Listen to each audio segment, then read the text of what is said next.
આજે સદુરામજી મહારાજે ભજન સત્સંગનો પ્રોગ્રામ રાખી અરસ પરસ સંત મહાપુરુષોના જે દર્શન ભજન સત્સંગ વાણીનો લાભ અપાવ્યો તે બદલ એમને કોટી કોટી ધન્યવાદ। કેમ કે સુજનીપુરની પવિત્ર અને પુણ્યશાળી ધરા ઉપર અવારનવાર આવા ભજન સત્સંગના જે પ્રોગ્રામો થાય છે તે બદલ સંત મહાપુરુષોને બોલાવી આપણને આવો અનેરો આનંદ અપાવે છે તે બદલ એમને કોટી કોટી વંદન, ખૂબ ખૂબ ધન્યવાદ। એમના આમંત્રણને માન આપી વધારે અધિષ્ઠ આસન પર બિરાજે બ્રહ્મનિષ્ઠ બ્રહ્મક્ષોત્રિય બ્રહ્મજ્ઞાની બ્રહ્મ સ્વરૂપ એવા શ્રી પતિરામજી બાપુના ચરણમાં કોટી કોટી વંદન તથા વધારે ભગવાન રામજી બાપુના ચરણમાં કોટી કોટી વંદન, દયારામજી બાપુના ચરણમાં કોટી કોટી વંદન, અધિષ્ઠ આસન પર બિરાજે સંત અધિકારી મહાપુરુષોના ચરણમાં કોટી કોટી વંદન તથા ભક્ત માતાઓ બહેનો ભક્તજનો દરેકને કોટી કોટી વંદન। કેમ કે મહાપુરુષોએ કીધું જીન ઘર હરિભજન નહીં, જીન ઘર નહીં સંત મહેમાન, ઉન ઘર જમ ડેરા દિયા જીવત ભયા સંસાર।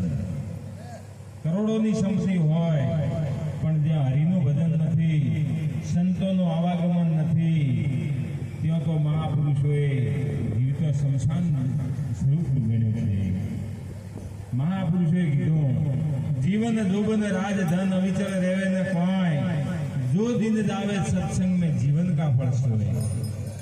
एक आ जीवन મળ્યો એ સદાય રહેવા વાળો નથી, ધન મળે એ પણ સદાય રહેવા વાળો નથી, માયા મિલકત પુત્ર પરિવાર એ બધા એક દિવસ વિયોગને છે। તો આપણને આ જીવ માટે ત્રણ વસ્તુ દુર્લભ છે। એક તો મનુષ્યનો જન્મ મળવો દુર્લભ, અને મનુષ્યનો જન્મ મળી આવો સત્સંગ મહાપુરુષોનો સંગ મળવો દુર્લભ છે।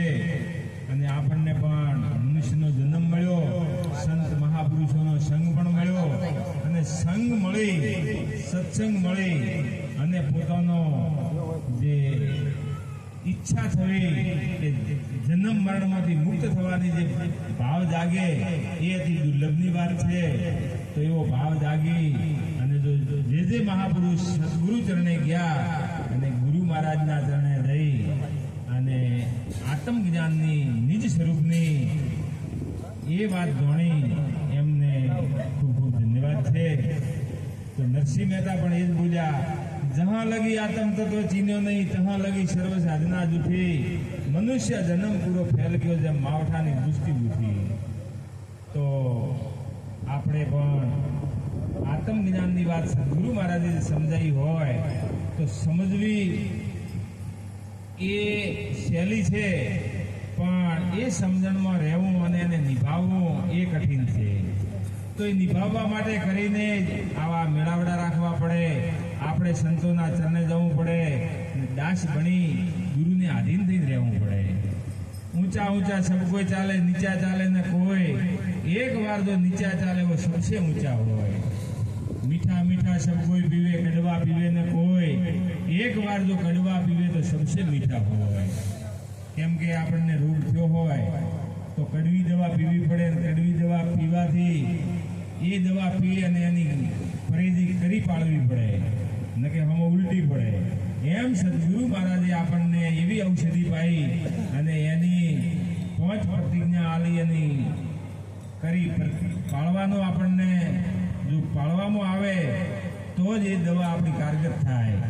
તો એના માટે કરી આવા સંત મેળાવડાઓમાં જઈ અને સંતોના દાસ થઈ અને સંતોના શબ્દ ગ્રહણ કરવાના છે कि शब्द का मारा मर गया, शब्द छोड़ा राज, जे जे नर शब्द विचारिया उनका सरिया काज। राजा भद्री बोणुलक माळવો હતો, ગોપીચંદ કોઈ કમી નથી, પણ એ શબ્દ વિચારી અને શબ્દને નિભાવ્યો તો એમનો અત્યારે નામ લેવામાં આવે। મીરાબાઈ આજે પણ આપણે ક્ષત્રિય કુળમાં એટલી મર્યાદા છે તો એ ટાઈમમાં કેટલી હતી, પણ છતાં મર્યાદામાં રહી અને સંતોના સંગમાં રહી અને આવું હરિભજન કર્યું અને એમ બોલ્યા કે એવા વરને નહીં વરું, આજે જન્મે ને કાલે મરી જાય, હું તો વરું ગિરધર ગોપાલ ને મારો ચૂડલો અમર થઈ જાય. તો આજે પણ આટલી માતાઓ બહેનો ભજન સત્સંગમાં જે ગુરુ વચન સમજી અને બેઠા છે, આ બધા ભાઈઓ વડીલો બેઠા છે, ગ્રામજનો, તો ખૂબ ખૂબ આનંદની વાત છે. તો આપણને પણ સદગુરુ મહારાજે શું સમજાયું? સત્ય સમજાયું. હમણાં માતાજી પણ એ જ કીધું હતું કે પહેલા હતું, અત્યારે છે અને અનંત તક રહેવાનું છે, એવી વસ્તુ સમજાઈ. એ વસ્તુ વશિષ્ઠજી મહારાજે રામચંદ્રજીને પણ સમજાઈ અને એ સમજીને રામચંદ્રજી પણ બોલ્યા, કહા લગી કહું મેં નામ બડાઈ, રામ શકે નહીં નામ ગુણ ગાઈ. હે ગુરુ મહારાજ, આપે જે નામ સમજાયું એનો મહિમા તો હું હવે ગાઈ શકું તેમ નથી, મારા મુક્તિ એનું વર્ણન થઈ શકે એમ નથી.